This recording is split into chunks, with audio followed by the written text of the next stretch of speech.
Muy buenas noches, estamos nuevamente con ustedes en nuestro programa de la Fundación Adefenis llamado Vida Plena Sin Adicciones, tratando de llegar a ustedes, a la familia, con un mensaje preventivo que les sea útil, informativo, en el cual puedan ustedes también intervenir, participar.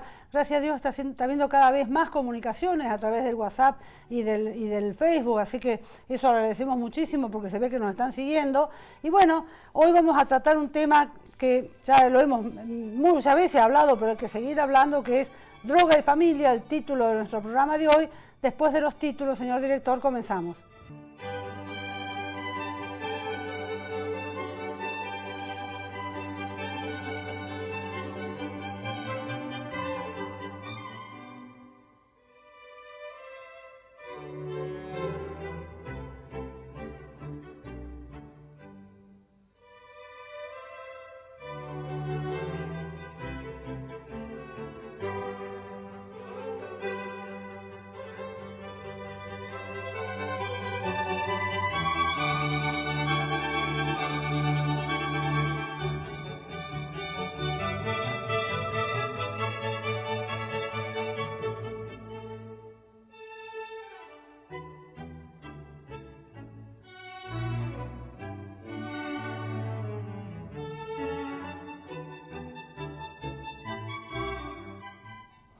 Bueno, comenzamos nuevamente hablando de un tema del cual ya hemos hablado muchas veces, que es la familia en torno al tema de las adicciones.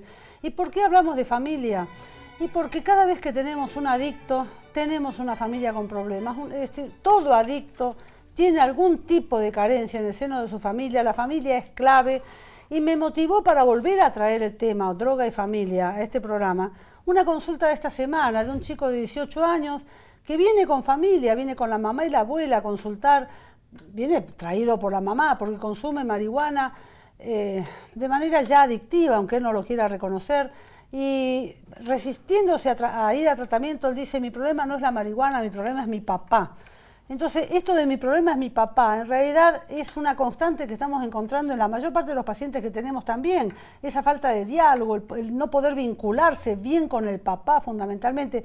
Por supuesto que hay casos mucho más graves que estos. Estamos hablando de una familia bien constituida donde el problema es que no se pueden vincular bien con el papá. Es mucho menos grave que chicos que están en la calle con familias abandónicas, con familias adictas, etcétera, etcétera. Pero lo importante, y por lo que quería entrar en este tema, es porque cuando nos encontramos con este tipo de familias, y estos chicos que dicen: yo no tengo problema con la marihuana, mi problema no es la marihuana, yo quiero seguir fumando marihuana porque de alguna manera ese agujero que él tiene lo tiene que seguir tapando con la droga.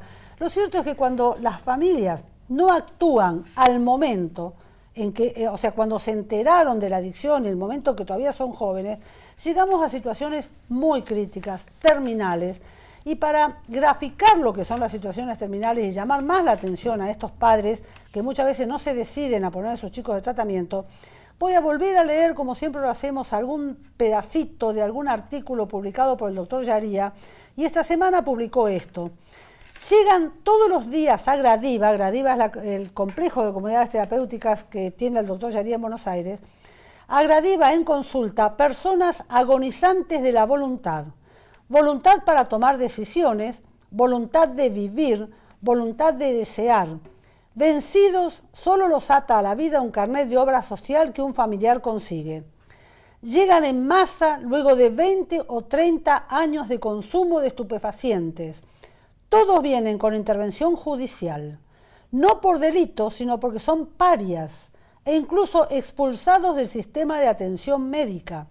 Años y años de consumo inveterado, muchos viviendo en la calle, luego de reiterados fracasos y de rechazos familiares y de defraudaciones varias. Es trágico lo que está pintando el doctor Yaría, porque la comunidad terapéutica de él recibe justamente pacientes judicializados, pacientes en estados muy extremos, sobre todo, vamos a hablar en el último bloque de hoy, muchos pacientes con psicosis, ¿no? La psicosis canábica, la psicosis cocaínica, la psicosis por la mezcla de drogas.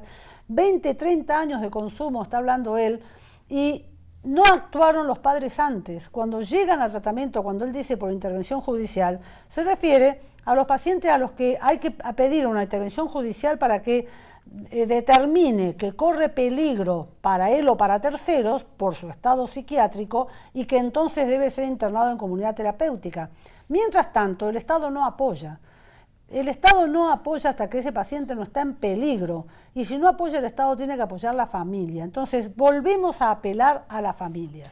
Patri, y lo grave de este caso puntualmente que plantea el doctor Sharia tiene que ver con que son personas adultas muy grandes, porque habla después de 20 o 30 años de consumo. Exactamente, pero por eso, justamente lo que yo quiero llamar la atención es que estas familias que vienen a consultar con los chicos de 18 años, 16, 17, que están consumiendo, que no reconocen su adicción, no la reconocen, no reconocen tener problema con la droga y dicen que se quieren seguir drogando o que la droga no es un problema para ellos o que no van a hacer un tratamiento y se rebelan, necesitan una toma de decisión muy firme de parte de la familia de hacer el tratamiento y no esperar los 20 o 30 años para llegar a estos estados. Por eso insistimos en los adolescentes, porque es el momento en que sí se puede hacer algo. Yo traje esta lectura, Yaría, justamente de alguna manera para responder a esa familia que consultó el lunes, que ya llamó para pedir admisión. Al final el chico aceptó, pero como ella tenemos un montón de familias que consultan y se van y no se toma la decisión del tratamiento simplemente porque el adicto se opone. Exacto. Y si el adicto se opone y no hay familia que empuje, el futuro es este que describe Yaría, pero con lo más grave que en nuestra provincia no tenemos un Gradiva, no tenemos comunidades como esta, hay que llevarlos a Buenos Aires a internar cuando están en esta situación, pero además en nuestra provincia no están aceitados todavía los trámites judiciales como para decir, tengo un chico que ya no lo puedo más tener en mi casa, que está mal psiquiátricamente, que ya no hay forma de sostenerlo, que sí o sí necesita internarse y hay que hacer un trámite judicial para que le ordene la internación. Exacto. Nunca llega esa orden judicial, acá no está aceitado eso. Entonces, realmente ya estamos viendo gente tirada en la calle, durmiendo en colchones, en la plaza de atrás de la terminal, yo ya los he visto, están tirados en la calle y son adictos.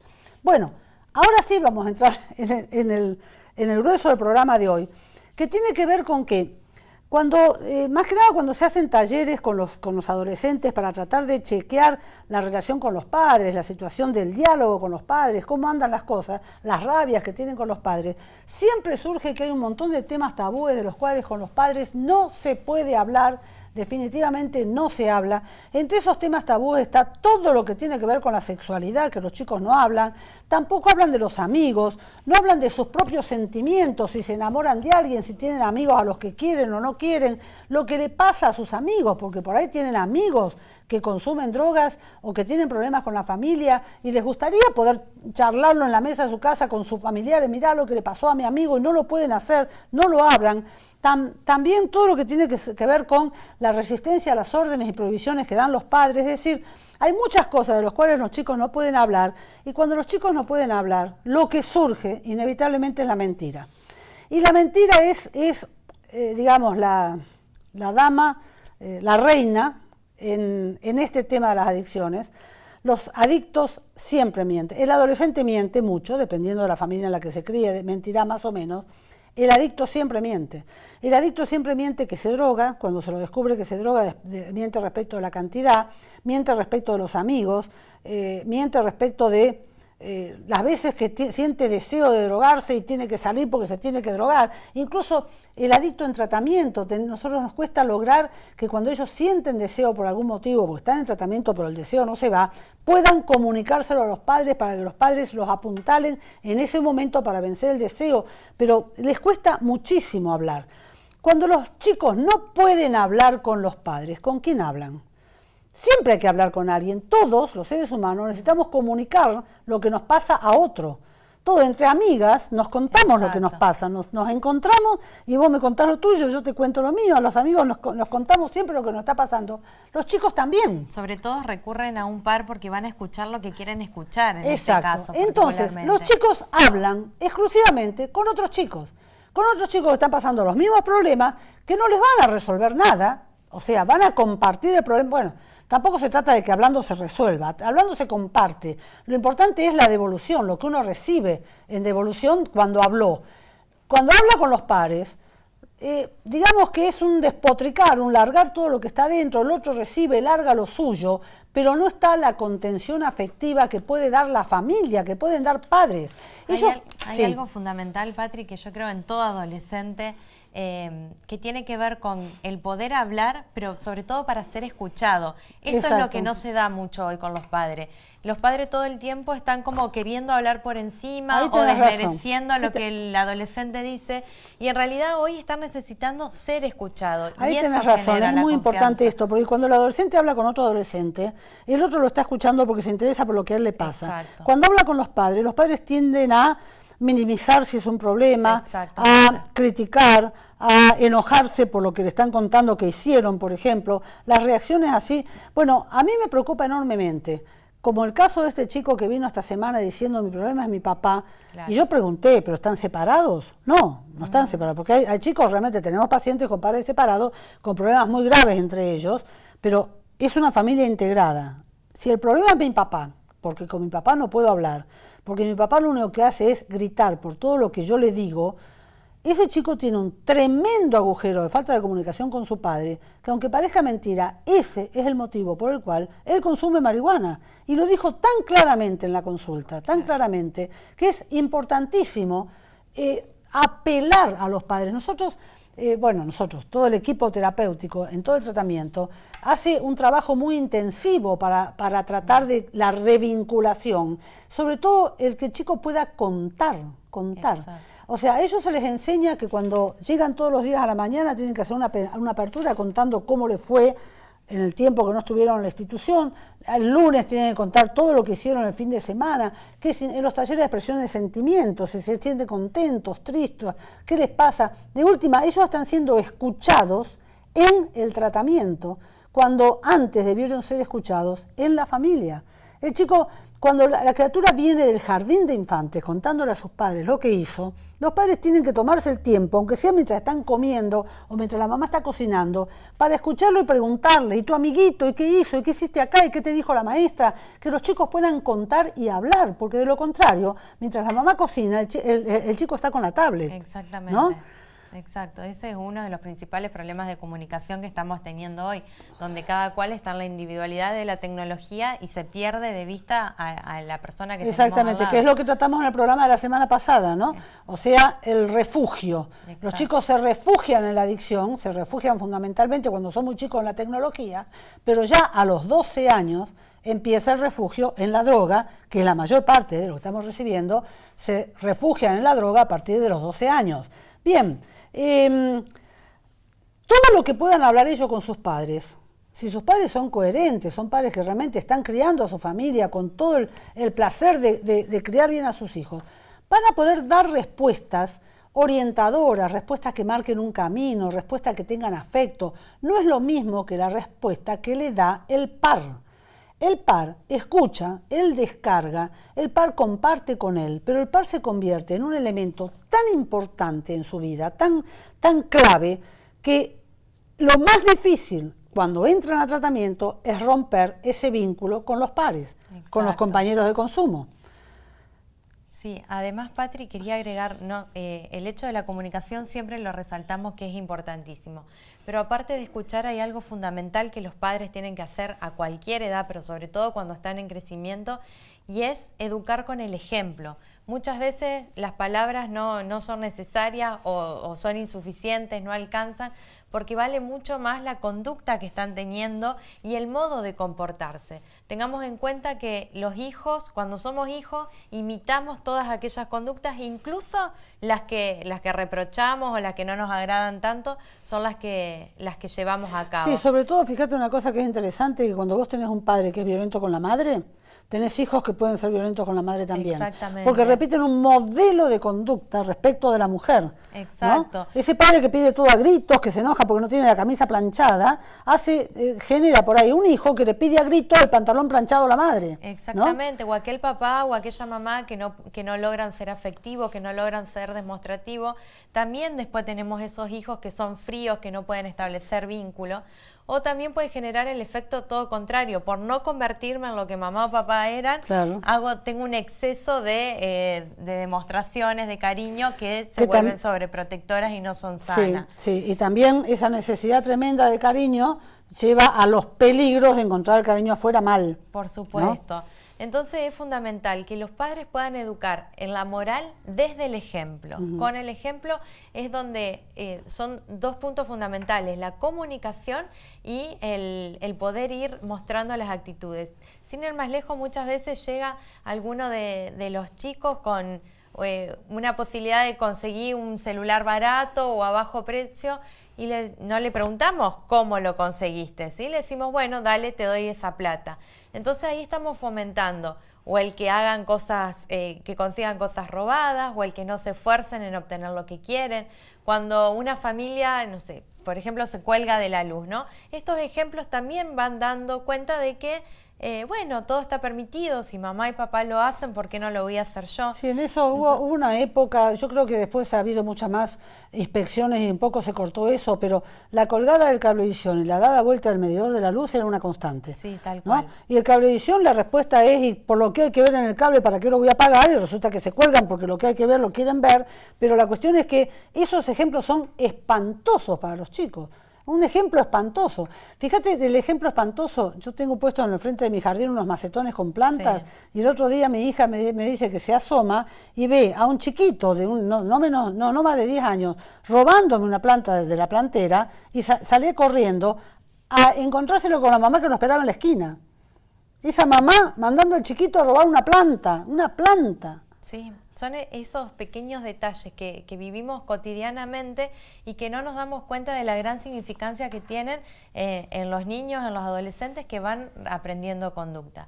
Hay algo que creo también que es fundamental y es que si logramos como padres educar con el ejemplo, nuestros hijos van a responder cuando vean algo que en su entorno no está funcionando adecuadamente, ¿no? Cuando tenemos el buen ejemplo en casa, podemos darnos cuenta de aquello que afuera no nos gusta tanto o que es peligroso o que funciona de manera disfuncional, digamos. Entonces es fundamental diálogo y es fundamental acompañar este diálogo con el ejemplo. Y hoy en día con el tema del diálogo se están encontrando casos muy extremos, como los padres cuando van a hablar a la escuela de los hijos, sí. Y se violentizan. Sí, sí, sí. O sea, los chicos han cometido una falta en la escuela, se los cita, y los padres muestran un grado de violencia que es enfermante, y los chicos están viendo eso como natural. Después pretendemos que el chico respete a la maestra. Exacto. Y bueno, es impresionante los malos ejemplos que dan los padres, cómo se ha caído todo, ¿no? Una escala de valores que se ha caído. Ahora, nosotros igual, todo lo que estamos hablando, lo estamos hablando de familias, donde se supone que hay una familia bien constituida, hay una base más o menos familiar, y estamos hablando de los errores que cometen esas familias. Pero ustedes saben la cantidad de familias disfuncionales y desarmadas en las que están viviendo los adolescentes de hoy, porque nuestros hijos, criados en esta familia, donde tenemos dificultad para que se comuniquen con el papá, yo soy mamá, mi hijo no se puede comunicar con el papá, no puedo hacer nada con ese papá que tiene un carácter repodrido, digámoslo así, y no puede hablar con su hijo, pero mi hijo a su vez tiene amigos que tienen familias destruidas, que tiene problemas peores, que directamente no existe para los padres. Entonces es todo un entorno tremendo, por eso hablamos tantas veces a los chicos, la política abierta, que los chicos entren a casa con sus amigos, porque nosotros también podemos ser padres universales en este concepto, ¿no? De extender la paternidad más allá de nuestros hijos, porque acogiendo en casa a esos chicos que tienen problemas más graves que los míos, puedo hacer mucho incluso por mis propios hijos. O sea, hago por los míos al mismo tiempo que hago por los otros. Exactamente, porque se van generando los vínculos más sanos de esta manera, o aquellos vínculos que no son sanos. Y también esto permite, cuando nosotros tenemos política de puertas abiertas, que nuestros hijos dialoguen con nosotros sobre lo que les pasa a los amigos. Uno de los temas que los chicos ponen en lista cuando decimos de qué no pueden hablar, ellos dicen de lo que nos pasa con nuestros amigos. Tanto lo que le pasa al amigo como lo que me pasa a mí con él, si me peleé con alguien, ¿no? No lo pueden contar. En cambio, cuando nosotros les hemos permitido la entrada de los amigos a casa, y de pronto vemos por qué se fue enojado tu amigo hoy. Exacto. Y ya intervengo en un diálogo para que me cuente lo que le pasó. Y me lo cuenta con naturalidad cuando yo me puedo meter de esa manera en la vida de los chicos. Que no es intromisión, es realmente orientación, es una capa protectora en la función de la paternidad que está faltando muchísimo. Y es confianza, ¿no? Sí. Que creo que eso es la base de toda la comunicación, de todo el diálogo y de poder proteger y cuidar. La confianza tiene que ver con eso. Y otro problema para cerrar este bloque en particular es el tema de, ya lo hablamos en algún otro programa, las familias que también son consumidoras de otras cosas. Tenemos padres que no pueden poner límite a los chicos y no pueden tener diálogos con los chicos porque ellos mismos ya tienen problemas de consumo. No solo padres que consumen marihuana, que hoy hay un montón, sino fundamentalmente padres que abusan del alcohol. Muchos de estos chicos que reflejan o que refieren tener problemas de comunicación con los padres, fundamentalmente la imagen o la figura del padre, tiene que ver con un padre violentizado por el alcohol. Exacto. Hay mucho padre alcohólico entre los adolescentes con problemas de hoy. Y el alcoholismo no se toma como una adicción, no se toma en serio. Es decir, la gente piensa si hay un alcohólico tiene que tener la fuerza de voluntad para dejar de tomar alcohol, pelea la familia con él, muchas veces los echan, hay muchas separaciones y divorcios muy peleados por culpa del alcohol y no se entiende que el alcohol hay que tomarlo como una adicción más y debe ser tratado con toda la complejidad del sistema de tratamiento que tiene la adicción. Exactamente. Bien, con esto creo que más o menos redondeamos el primer bloque. Vamos a un pequeñísimo corte para entrar en otro punto de este mismo tema.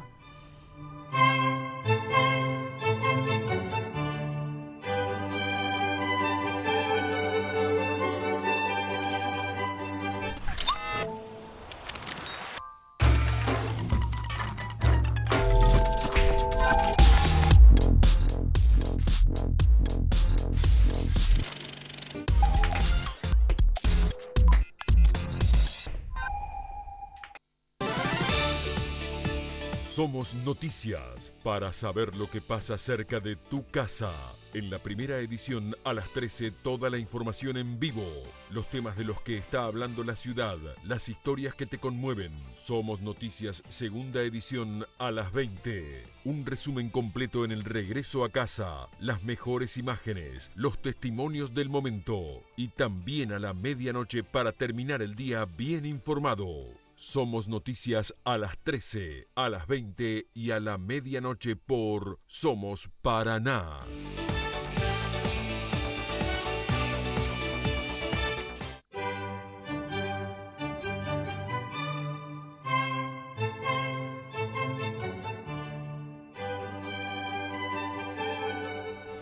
Bien, siguiendo con este concepto tan importante de la familia como centro en la formación de los niños. Los niños se forman en la familia. La escuela solamente complementa. La familia es la que nutre. El afuera está lleno de especuladores que explotan. Es decir, donde no hay familia, hay chicos abandonados a su suerte que la escuela no puede resolver. Se pretende, lamentablemente, mucho reclamo de programas preventivos en las escuelas, de capacitación docente para la prevención. Es cierto que es absolutamente necesario, pero este reclamo tan fuerte de la población, de que el ámbito educativo se ocupe del problema de las drogas, es nada más ni nada menos que la respuesta a la falta de padres ocupándose del problema de las drogas. ¿Y por qué? Porque no podemos llegar a los padres con la capacitación que se necesita para poder afrontar esto. Y no solo la capacitación, sino también muchas veces la ayuda psicológica que la mayor parte de estas familias necesitan para afrontar estas problemáticas.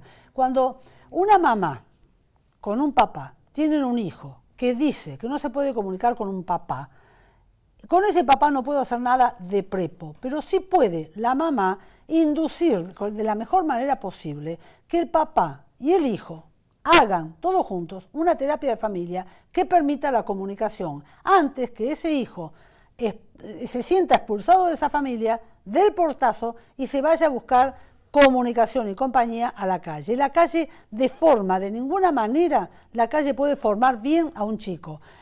Lo que termina formando bien a un chico siempre es el afecto. La envoltura afectiva que le puede dar una familia es lo que más necesitan los chicos y lo que también les permite o les cultiva una capacidad de relación. Si los chicos saben relacionarse bien en familia, se relacionan bien afuera.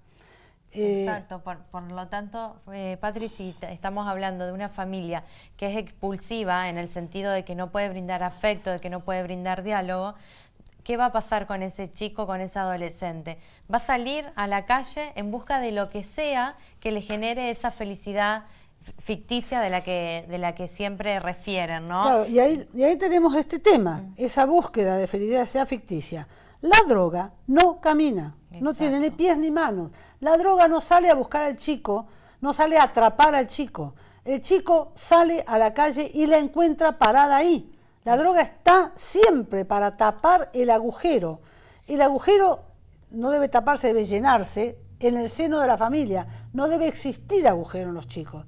Exactamente, y tenemos que tener en cuenta que hoy también hay una gran oferta, hay una publicidad muy grande, hay una campaña publicitaria que hace que los adolescentes, desde incluso de muy chiquito, empiecen a acercarse a todo lo que es el consumo, ¿no? Sin ir más lejos, empiezan por el tema del alcohol en los cumpleaños de 15, hoy que está tan de moda el tema de la pintada que se hace a la noche.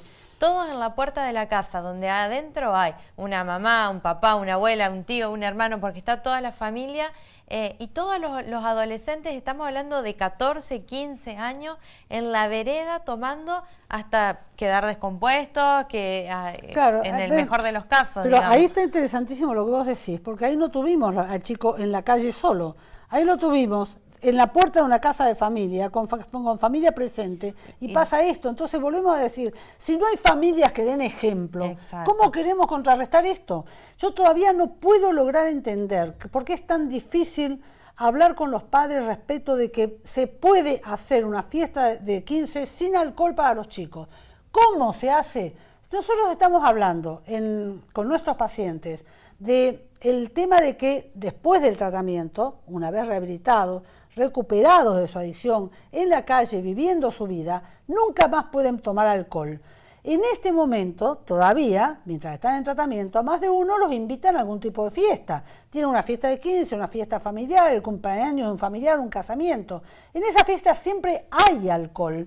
Nuestros pacientes refieren muchas veces que el ver a otros tomando alcohol les genera deseo, entonces el consejo, lo único que se puede hacer con el paciente en tratamiento es decirle, andate de la fiesta, no tiene por qué estar soportando eso, pero en los adolescentes que no tienen por qué estar deseando el alcohol, en el adolescente de 15 años, si no lo tomó antes, ¿por qué no se puede armar la barra para ellos con cócteles ricos, variados, coloridos, interesantes, con muchos gas, ¿no es cierto?, mucha cosa espumante y demás, que no tenga alcohol?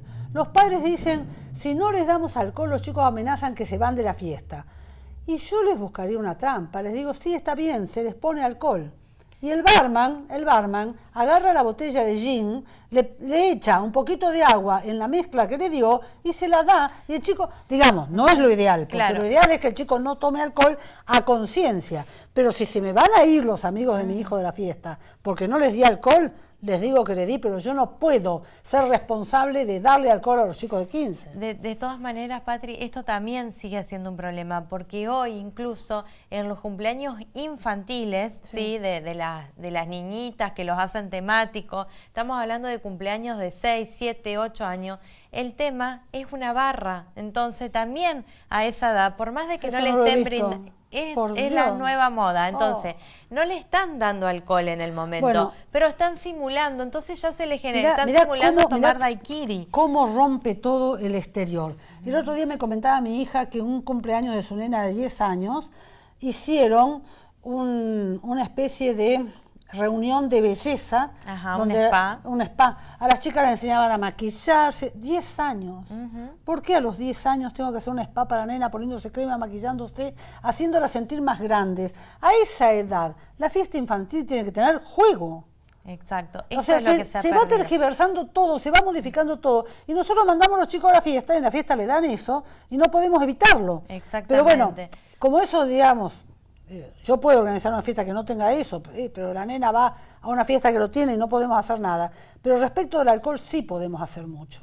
El tema del alcohol, la única forma de contrarrestar el alcohol juvenil es desde la familia, con un concepto absolutamente claro. Lo dijimos muchas veces y lo vamos a repetir siempre.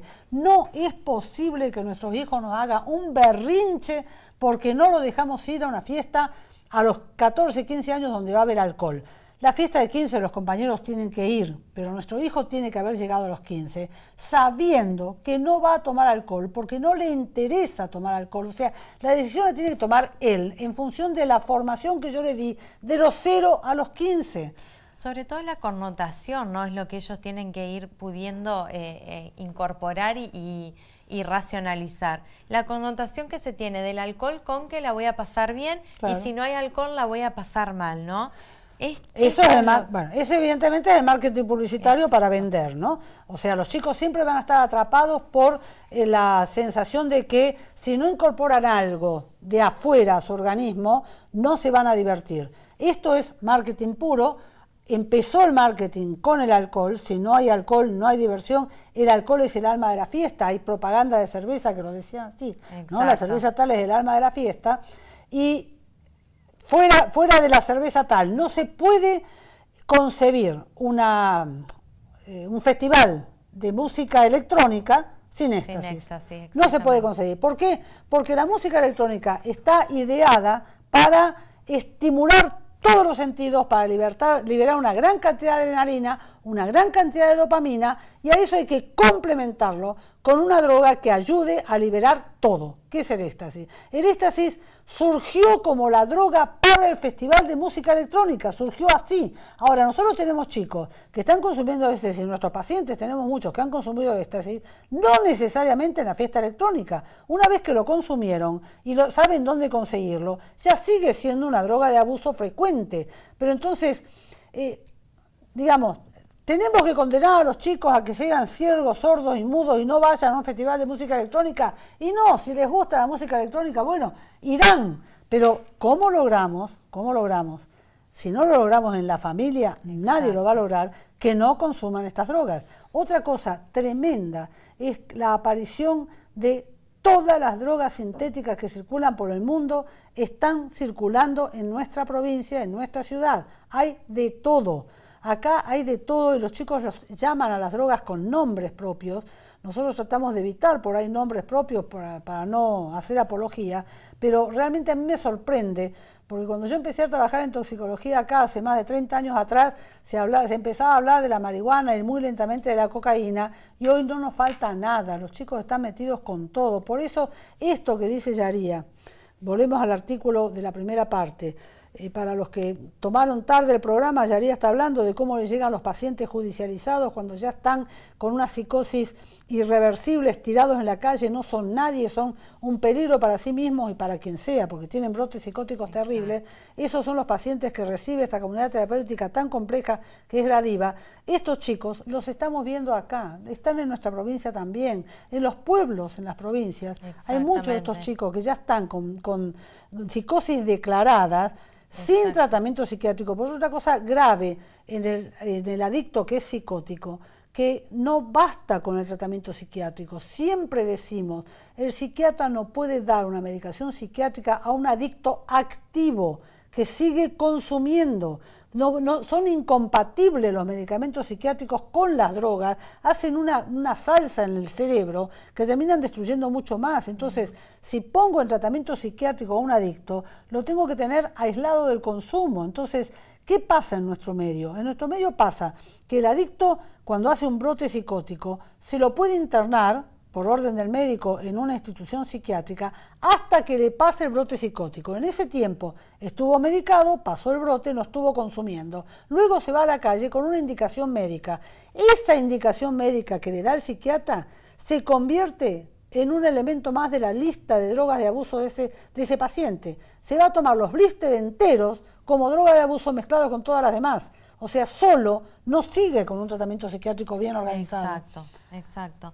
Y muchas veces, a lo primero que recurren es a las pastillas. Esto también es algo a tener en cuenta cuando, el consumo de los adolescentes hoy empiezan con un ibuprofeno, con la automedicación, sí. No me salía la palabra. Y esto deriva hemos tenido casos de pacientes que no han consumido otras drogas que no sean la medicación. Entonces hay que ser muy cuidadoso con esto, con qué se les brinda, con qué tienen acceso, porque hay millones de medicamentos que son de venta libre y que los adolescentes lo empiezan a consumir aún en casa y pasa desapercibido, porque también los adultos en esto damos el ejemplo cuando nos automedicamos con una gripe, con un resfrío. Entonces es un juego constante en dar el ejemplo y lo que van recibiendo a nuestros adolescentes. No me quiero meter tanto en el tema de la psicosis porque va a ser el próximo, bloque cuando hablemos de la psicosis cocainómaca, ¿no? Pero es algo que parece lejano y que sin embargo hoy cada vez nos rodean más. No es casualidad que tengamos tantos casos de suicidio adolescente cuando no hay una explicación aparente y que tienen que ver con estos brotes, ¿sí? El consumo, y no estamos hablando de un consumo de 20 o 30 años como el que menciona Yaría en este caso. Estamos hablando de consumo durante 3 o 4 años que ya despiertan esta psicosis y que, ¿cómo terminan? Suicidándose. Sí, hay muchísimo, cada vez más casos de suicidio, pero el suicidio tiene que ver con una pérdida de proyecto total, o sea, son depresiones profundas. Y sobre todo el volverse loco, Patria, hay mucho de esto de los delirios, de todo lo que vamos a ver un poquito más adelante, es un volverse loco, es esa la definición, ¿no? Exacto, bueno, en estos dos bloques tratamos de apelar a las familias para que comprendan que la adicción es un problema realmente grave, la adicción es un problema que hay que encararlo, y yo más que nada por la cantidad de consultas, porque a través de los teléfonos del WhatsApp y del Facebook llegan consultas. Mi hijo tiene tal problema, vienen, consultan, se les explica el tratamiento que deben hacer y no quieren, no se animan a hacerlo, no se animan. O sea, piensan que ponerse a luchar, primero luchar con el hijo para que vaya al tratamiento y luego estar los 2 años que hace falta acompañándolo en todo el proceso de tratamiento, es demasiado trabajo para ellos. Entonces aceptan que, bueno, él no quiere. Como él no quiere y yo no lo puedo forzar, lo dejo así. Él se va a seguir drogando, va a seguir pasando por las distintas etapas hasta que el problema sea cada vez más grave y irreversible. Lo peor es que cuando empiezan con los brotes psicóticos puede empezar con mucha violencia, y la violencia es peligrosa aún dentro de la familia, pero también cuando ya tiene una psicosis instalada, se convierte en un paciente de difícil tratamiento, de muy difícil tratamiento, que no se puede tratar en Paraná. Por eso apelamos tanto, ojo, este programa no es para captar pacientes para la fundación, porque nosotros tenemos un cupo máximo que podemos recibir y se terminó, no podemos recibir más. Y la Fundación Adefeni es el único centro ambulatorio de tratamiento con la modalidad de tratamiento idéntico al de la comunidad terapéutica que hay en Paraná. Así que esto no es para captar pacientes, esto es para que entiendan que cuando uno en la consulta le dice, su hijo necesita ir a tratamiento, es la hora en que los padres se pongan los pantalones, tomen las decisiones, la sartén por el mango, hablando en criollo, y lleven a esos hijos a tratamiento. La adicción es verdaderamente una enfermedad. Ayer en el taller multifamiliar se debatía entre los pacientes y los padres el tema de cuando un paciente recaía, los chicos decían, recae porque le falta voluntad, por él mismo, porque no tuvo la fuerza para no recaer, y el paciente decía, pero lo que pasa es que la base es mi enfermedad, yo soy un enfermo y entonces recaigo por mi enfermedad. Y lo que tenemos que comprender es esto, nosotros tenemos todos un doble cerebro, tenemos un cerebro primitivo reptil, el mismo cerebro de los reptiles, que es el que se hace adicto y desea la droga. Y tenemos un cerebro superior, que es nuestro lóbulo frontal, el del Homo sapiens, que es el que frena ese deseo cuando lo hemos educado. O sea, el consumo de drogas impulsado desde el reptil nos lleva a disparar dopamina hacia el lóbulo frontal se acostumbra a vivir con esa dopamina muy feliz. Cuando estamos en tratamiento y sacamos la droga, esto no aplaca al reptil. El reptil sigue estando y sigue deseando siempre. Lo que hacemos con el tratamiento es educar al frontal para que lo aplaque. Entonces, cuando el chico recae, tenemos los dos elementos juntos. Tenemos el reptil que nunca se durmió y el frontal que falló. Entonces, es un trabajo permanente de educación sobre el lóbulo frontal, de entrenamiento, para que pueda vencer al reptil. Yo creo que así se entiende mucho mejor lo que pasa con el adicto, porque uno le dice al adicto, ¿por qué no dejás? ¿Por qué no dejás de una vez por todas? Y se pelean con ellos para que dejen. Es como aquel chico que quiere que sus padres dejen de fumar cigarrillo y se pelean y le esconden los cigarrillos y quieren que los deje y no pueden porque el reptil quiere y el frontal no controla. Entonces se necesita una tremenda educación del frontal para poder frenarlo. En la rehabilitación de adicciones lo que se hace es trabajar con el frontal.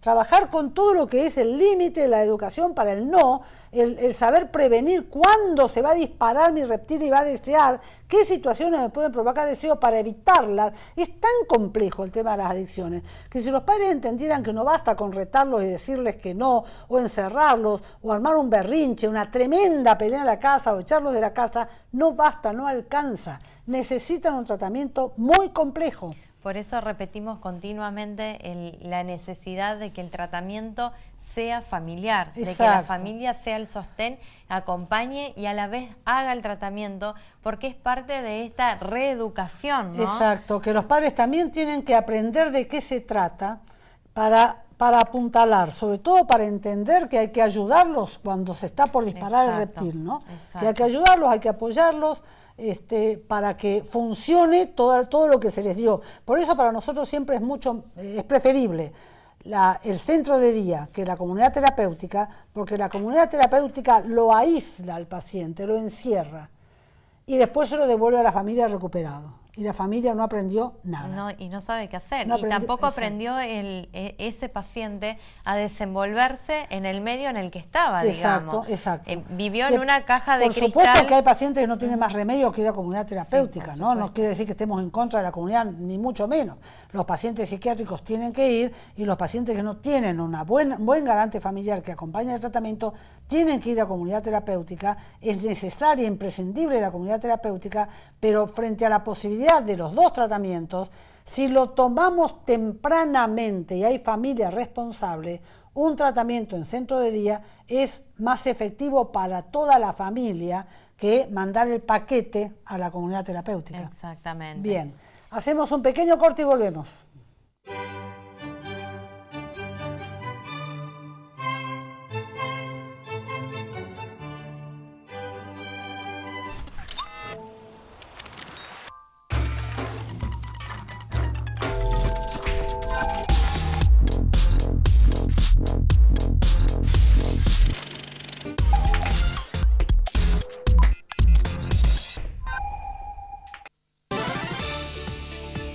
Somos Noticias, para saber lo que pasa cerca de tu casa.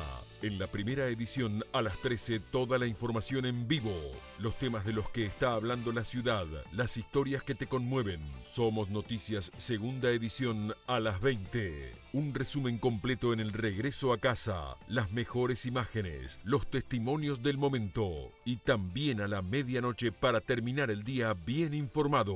Somos Noticias a las 13, a las 20 y a la medianoche por Somos Paraná.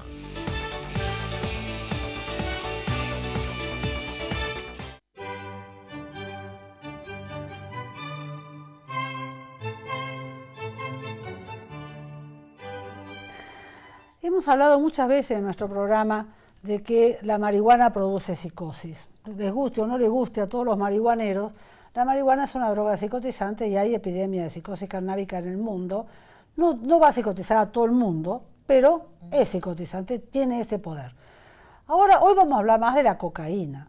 La cocaína es mucho más psicotizante, más fuertemente psicotizante, y los expertos dicen que el 75% de los cocainómanos sufre algún tipo de psicosis. Esta psicosis se manifiestan desde muchos aspectos, como crisis de angustia, crisis compulsiva, psicosis paranoides, trastornos afectivos, depresiones muy profundas que llevan incluso a suicidios, los cuadros típicamente maníaco-depresivos que hay tanto, con enfermedades del control de los impulsos. Además, dicen los expertos que el 75% de los psicóticos cocaínicos sufren más de un tipo de psicosis, o sea, más de un trastorno psiquiátrico. Esto hace muy difícil el tratamiento de un cocainómano porque cuando hay psicosis hay una enfermedad irreversible. La psicosis no se cura. Para colmo, no existe una farmacopea, o sea, medicamentos que contrarresten los efectos de la cocaína. No hay antagonistas de cocaína, como hay medicamentos para los opiáceos, ¿no? Hay antagonistas de opiáceos para tratar a los pacientes adictos a opiáceos para su desintoxicación gradual. No hay antagonistas de cocaína, no hay medicación para la adicción a cocaína en particular. Sí hay mucha medicación para la psicosis, obviamente, repetimos, psicosis cocaínica más cocaína, medicación para psicosis cocaínica más cocaína simultánea no van. Si va a medicar un psiquiatra debe eliminarse la cocaína, pero cuando tenemos un psicótico por cocaína, tenemos un paciente crónico, un paciente de tratamiento de por vida, un paciente que va a ir empeorando su cuadro, que va a ir cambiando el cuadro, como dicen acá las estadísticas que el 75% tiene más de una patología. De pronto tenemos al psicótico paranoico porque está inventando enemigos o viendo monstruos, creyendo que lo van a bombardear. De pronto tenemos, ese mismo psicótico se convirtió en un depresivo profundo que intenta suicidarse, de pronto alucina, tiene crisis de pánico, o sea, distintos tipos de manifestaciones psicóticas en el mismo paciente que implican un cuidado permanente a cargo de un psiquiatra que esté, el psicótico tiene que ver al psiquiatra una vez por mes, como vemos al clínico para que nos recete los remedios, ¿no es cierto? Tiene que verlo una vez al mes, porque él va a tener que ir rotando medicación, viendo cada mes cómo va, cómo evoluciona, cómo estás hoy, si puede dormir, si no puede dormir, si alucina mucho, si está muy violento, o sea, necesita medicación de por vida. La medicación psiquiátrica deteriora, por eso yo siempre uso este término, la psicosis es una enfermedad progresiva, cada vez se agrava más, deteriorante porque va deteriorando capacidades intelectuales y terminal porque el psicótico termina muriendo de su psicosis. Por algún motivo, de alguna manera, porque se entregó, porque se suicidó, porque cometió algún hecho violento donde terminó siendo víctima, por 1000 causas, el psicótico termina muriendo de su psicosis. Yo quisiera que Camila nos cuente un poco más sobre lo que significan clínicamente, desde su clínica, psicológica, lo que significa una psicosis. Bien, Patri, la psicosis cocainómaca principalmente tiene que ver con una psicosis de tipo paranoide, ¿no? Provocada por el consumo de cocaína, sin lugar a duda. Esta psicosis paranoide puede provocar riesgo para sí mismo como para terceros también. ¿Por qué?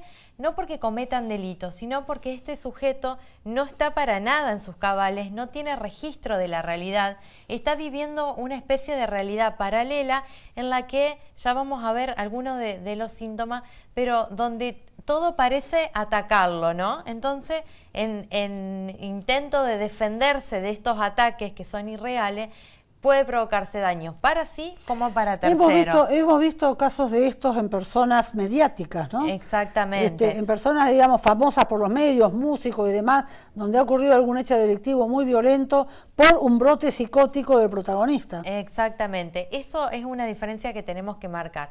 Hablamos de psicosis por un lado y de brote psicótico por el otro, ¿no? El brote puede ser un episodio aislado.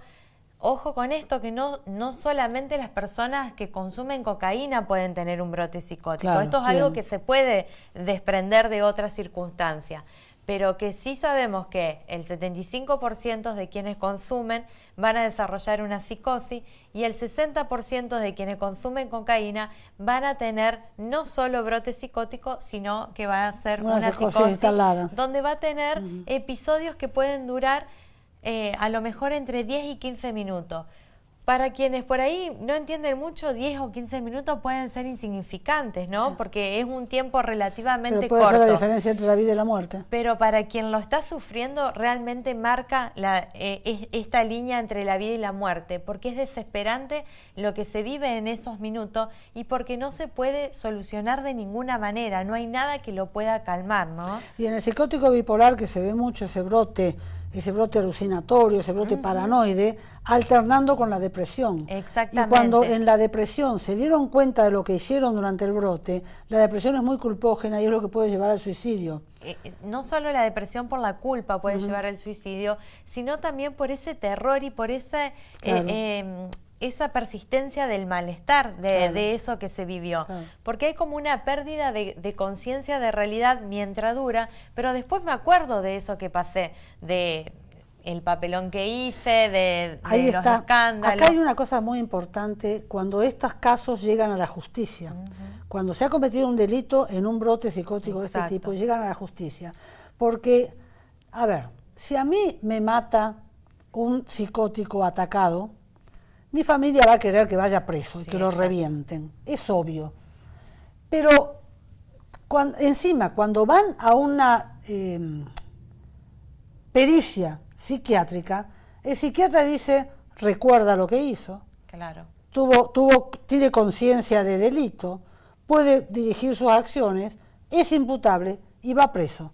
Y a mi entender, ojalá no sea yo la muerta, pero a mi entender, ese psicótico no pudo controlar sus acciones. Cuando el psicótico se ataca de tal manera que ve al otro como el enemigo, como el monstruo que lo puede atacar, hubo hace poco un músico, no me acuerdo el nombre, alguien moderno, que en la calle atacó a otro y lo mató. Lo mató Álvarez. Ahí está, el Piti, ahí está, el Piti. Que trajimos ese caso. Exacto, lo trajimos acá en un programa. Bueno, eso es un brote psicótico. Esa persona en un brote psicótico no puede dirigir sus acciones porque él realmente imagina un peligro inminente y se defiende. Sin embargo, la población pide cárcel, cárcel y castigo y no se entiende que lo que esa persona necesita es psiquiatra.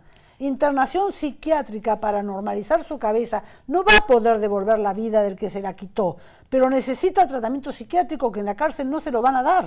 Ese es uno de los más graves problemas que tenemos en nuestro país, ¿no?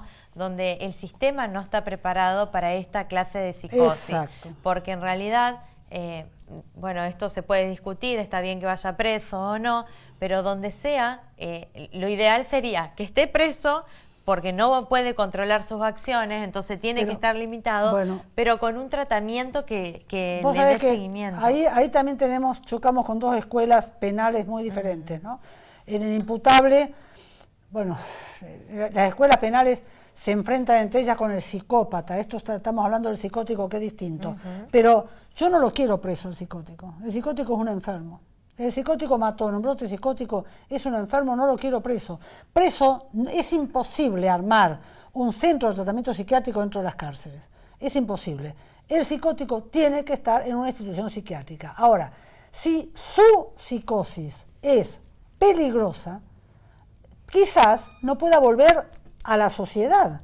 Si con medicación psiquiátrica no hay manera de resolver su situación psicótica, o sea, su situación de peligro para terceros, no preso, internado en psiquiátrico. Lo que pasa es que no nos ayuda tampoco la ley de salud mental, que no permite la integración prolongada o la integración de por vida de un enfermo. Es muy difícil esta situación, ¿no? Resolver yo creo casos. que realmente nuestro país no está preparado para nada. Para este tipo de Me gustaría alguna vez a un situaciones. programa de estos invitar a un juez penal que nos cuente cómo están tratando estas situaciones, ¿no?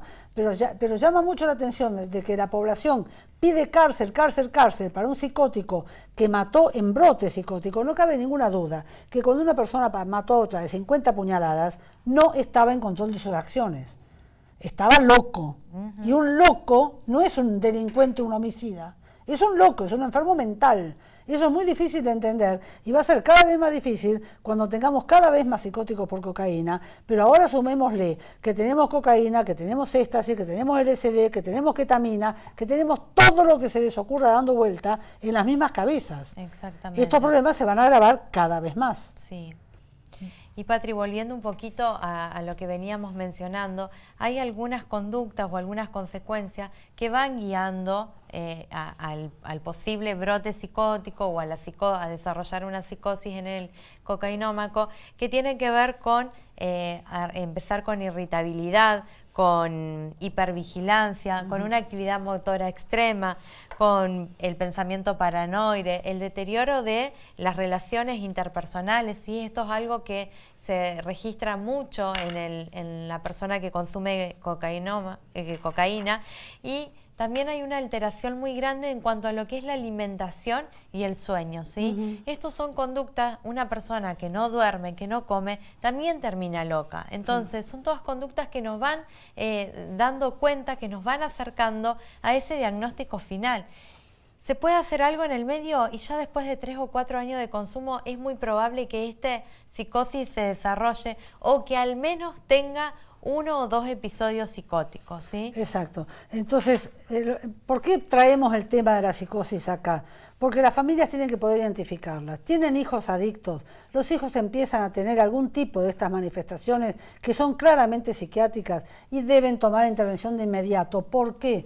Porque mientras sean brotes psicóticos, todavía puede ser tratados en Paraná. Tanto la comunidad terapéutica que funciona acá como nuestro centro de día que tiene un psiquiatra para medicar estos cuadros, digamos, una vez pasado el brote con institución psiquiátrica de por medio y estabilizado el paciente, si no es un psicótico declarado, se lo puede tratar en centro de día o en comunidad terapéutica acá. Cuando sea un psicótico declarado, es un enfermo dual, y lo hemos dicho muchas veces, el dual no se trata ni en Paraná ni en Santa Fe. Tenemos lo más cerca Rosario y Buenos Aires, esta comunidad como la de la DIVA, y hay varias más, que atienden a los pacientes más graves. Entonces, este es un llamado a las familias para detectar los trastornos psiquiátricos a tiempo, no confundir con rebeldía adolescente, con violencia adolescente. El trastorno psiquiátrico lo tienen que poder detectar muy bien para tomar medidas a tiempo.